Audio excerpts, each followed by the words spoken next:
Hello, good morning po sa atin.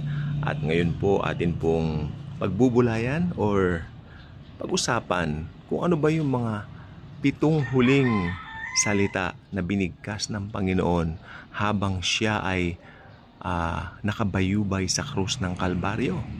At in pain and yet he can still speak ng in pain dahil nakasuspend siya ron sa cross na ang tanging naghahawak sa kanya yung mga bibigat na pako sa kanyang wrist, no?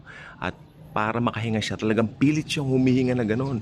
Pipilitin niya with all his might na ilabas. Bilang tao, syempre. Bilang Diyos, hindi natin pinag-uusapan yan. Pero bilang tao, talagang pipilitin niyang huminga ng gano'n. At yun nangyayari sa kanyang baga during that time. Matindi po talaga. So, ayan po ang ating pag-uusapan, no?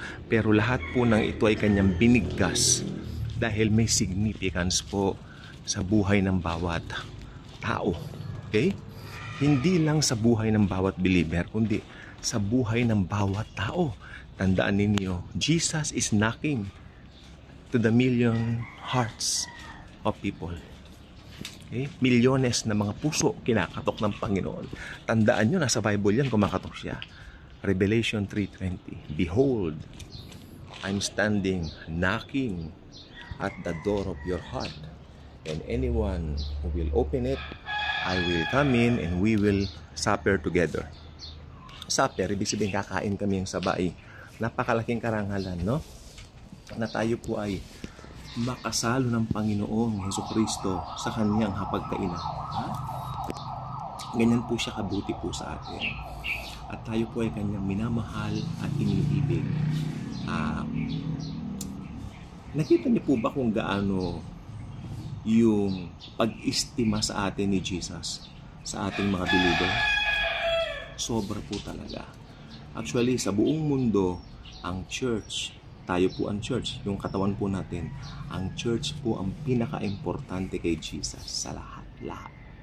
Sapagkat ang church lang ang kanyang ira-rapture. May rapture po. Huwag kayong maniwala doon sa mga nagsasabing wala raw rapture, na natupad na raw yun. No.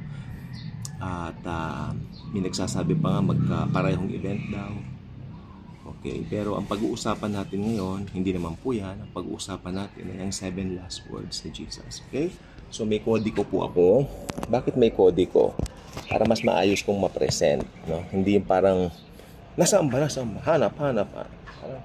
Magulong pangangaral. Ganun ako dati. Ako yun. I'm talking about myself. I'm not talking about anyone else. I'm just talking about myself. Pero natututo po tayo sa ganun. Nandito ba? So ako ba nilagay? Teka lang po. Okay. Nandito yun eh. Oo nga pala. Nandito sinulat ko sa Bible, no? Sa likod. May mga notes kasing pwede ka magsulat dito. Ang dami kong sa Biblia, ang daming sulat. Sinusulatan ko ang Bible, diba, sa likod. May mga notes para yung mga mahalagang revelation ng Lord. Alam natin. Ayan. The 7 last words of Jesus.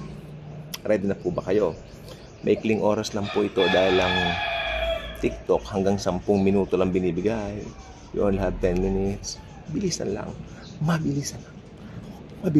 Ha? Mabilisan lang. Okay? Okay, the 7 last words of the Lord Jesus Christ. Number 1, Father, forgive them, for they know not what they do. Okay, ito po ay matatagpuan sa Luke chapter 23, verse 34. Direct to the point po, application po agad sa buhay natin ang ibibigay ko. Kung merong mga taong ayaw sa atin at hindi natin maintindihan, bakit despite ng ipinapakita kong effort na maging mabait, maging mabuti, talaga makakamit kayo ng mga tao na parang ayaw po talaga sa atin. Okay? Including sa akin. Yes, lahat mga po tayo eh. Lahat po tayo. Kaya ito, okay, let's put this way. Meron tayong mga taong madaling makasundo. Alam natin, solid agad tayo. Agad natin nagiging kaibigan. Pero sa kabilang banda, may mga tao rin na hindi natin maintindihan despite of all the efforts that we're doing, hindi talaga swak. Minsan sinisiraan pa tayo. At sa amin pong situation, sa pamilya po namin, ang mga naninira, mga kamag-anak namin. So, ito ang sabihin natin, Father, forgive them for they know not what they do. Life application tayo. Number 2. Ito kay Jesus lang po talaga ito. Tsaka sa alok niyang kaligtasan sa buong mundo. Paborito ko po ito. Today, you will be with me in paradise. Kanina niya ito sinabi kay Dimas. Pinangalanan ko na lang pong Dimas dahil wala naman pong nakadirektang pangalan sa Biblia. Pero maraming sasabi, Dimas. Dimas na lang. Pero sabi ng Bible tip, magnanakaw lang talaga nandun. So, dalawang bagay ang gusto kong malaman dito. Ang salvation po instant. Okay? Hindi po siya mangyayari pa lang sa future. Ang salvation po, kapag ka naniwala kay Jesus, agad-agad. Kasi sabi dito, today you will be with me in paradise. Kaya sabi nung magnanakaw sa kanya, Panginoon, alalahanin po ninyo ako kapag ka naghahari na po kayo. Pero sabi ni Jesus, ang nasa isip nung magnanakaw, kapag naghahari ka na. Pero ang sabi ni Jesus, sinasabi ko sa iyo, ngayon din, kakasamahin kita sa paraiso. Ibig sabihin, instant ang salvation. Okay? At sa kaso ng magnanakaw na ito kasi, mamamatay na siya noon eh. Di ba? Nakahang siya sa cross. Kaya binigyan agad siya ng salvation ng Panginoon. At nung namatay yung magnanakaw, dinala agad niya sa paraiso. Meaning third heaven. Okay? 3. Ito po pala, yung pangalawa pala matatagpuan sa Luke chapter 23 verse 43. Okay, yung first word matatagpuan sa Luke chapter 23 verse 34. So, punta na po tayo sa third word. Woman, behold your son.